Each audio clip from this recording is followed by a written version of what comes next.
Nous continuons notre entretien avec Yann Desbrosses, analyste psycho-organique au sujet de l'angoisse. Comment entendre ce que notre angoisse nous dit et comment s'en débarrasser par la psychothérapie. Dans notre premier entretien, Yann, vous nous disiez que l'angoisse est la pression qui se crée lorsque des émotions ne sont pas senties. Oui, et je propose à la personne qui souffre d'angoisse d'écouter les sensations qui sont dans son corps pour mieux rencontrer les émotions qui sont bloquées.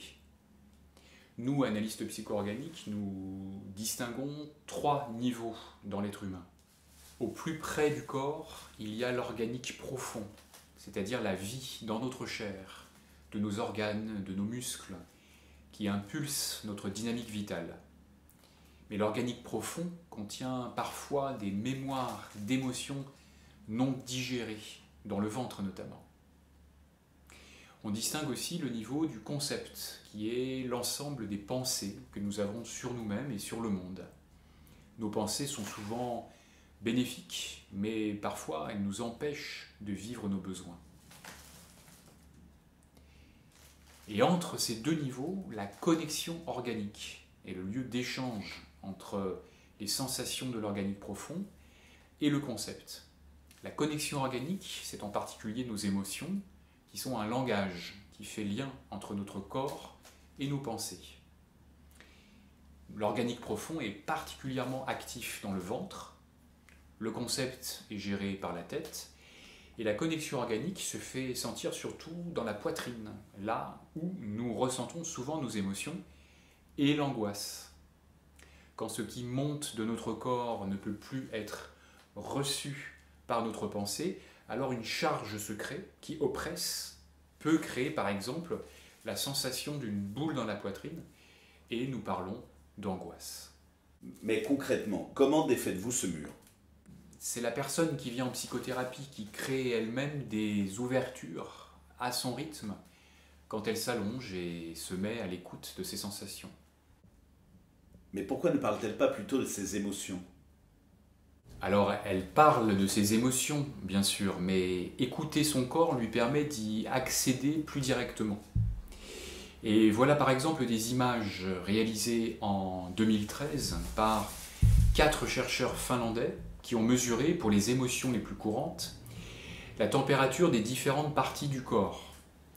On voit ici comment la colère s'exprime par une élévation de la température dans la zone du cœur, des mains et de la tête, comment le dégoût active particulièrement la gorge, comment la tristesse chauffe les yeux et la poitrine, mais refroidit les jambes.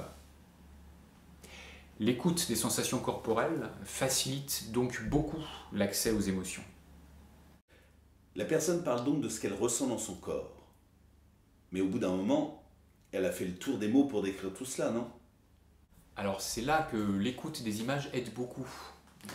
Reprenons l'exemple de la psychothérapie de Thierry, dont je vous ai parlé dans la première vidéo. Après qu'il ait dit son angoisse et sa peur, je lui demande ce qu'il sent dans son corps. Et il me dit « c'est comme une grosse boule sur ma poitrine ». Il peut donc exprimer ce que lui fait son angoisse au moyen d'une image, la grosse boule. Pour stimuler la transformation de ce ressenti, je lui demande ce qu'il veut faire de cette grosse boule. Et il me dit « je veux m'en débarrasser, mais j'ai peur de perdre mon histoire si la boule part.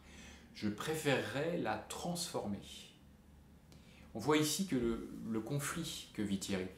Une part de lui-même veut expulser les émotions, mais une autre part de lui veut les garder. Ces images qui nous viennent de l'écoute du corps nous permettent donc de retrouver ce qu'on ne sentait plus. Mais est-ce qu'elles nous aident à une transformation ? Parce que c'est ça qu'il dit, votre patient. Cette boule, il veut la transformer. Bien sûr, pour Thierry, un processus d'évolution commence à partir de l'image de cette boule. Pendant plusieurs séances, je l'invite à exprimer ce qu'il a gardé en lui, n'a pas pu dire à son père qui vient de mourir. Allongé, Thierry écoute ce qu'il sent en lui. La situation imaginaire de face à face avec son père éveille une émotion. Il sent de la colère, mais il a la sensation qu'elle est coincée. Et lors d'une séance suivante, il me dit « En moi, il y a du noir et du blanc. » Et aussi, j'avais deux pères. Le père sobre et blanc du matin, le père saoul et noir de l'après-midi. C'est donc avec cette image de noir et blanc qu'il peut me parler de la sensation que lui donne la double transmission paternelle. Son père était à la fois bienveillant et mortifère. Et Thierry découvre la contradiction dans laquelle il était coincé. Difficile de vivre sa colère contre ce père aimé, à la fois bienveillant et mortifère. Alors pendant plusieurs séances, j'invite Thierry à sentir de quoi il a besoin dans cette situation. Et puis il me dit « J'ai deux ailes dans le dos, une noire à gauche et une blanche à droite. L'aile noire est la plus puissante, mais elle est abîmée. Alors je constate qu'il vient de créer une nouvelle image qui associe le noir et le blanc, des couleurs vécues avant comme contradictoires. Cette image de deux ailes, noire et blanche, remet en lien des parties de lui qui étaient coincées. L'image se transforme, mais est-ce qu'il se sent vraiment mieux et est-ce que sa vie a changé?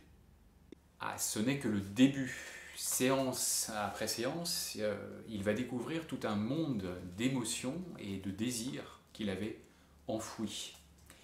Et je vous présenterai la suite et la fin du processus de Thierry dans la prochaine vidéo. Merci Yann. À suivre.